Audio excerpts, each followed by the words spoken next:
If you want to turn on or turn off the app notifications for your built-in system apps or third-party apps on your TCL Google TV, then let me show you how easily you can enable or disable app notifications on your TCL Smart TV in just a few seconds.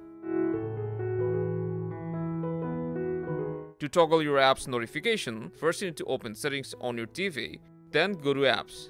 If you don't see your app here, select see all apps, and you'll be able to see all the third-party apps that you have installed or were pre-installed on your TV. To turn off their notifications, simply select them, and from their settings page, toggle off notifications to turn it off, and if you want to enable it later, then just toggle it back on. To turn off notifications for some system apps, you need to scroll all the way down and select Show System Apps.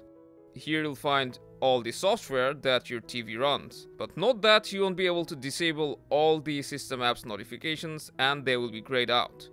But you'll still be able to turn off notifications for most of them. Now you won't get any notifications or pop-ups from apps or games unless you choose to. Let us know your feedback and I'll see you in the next one.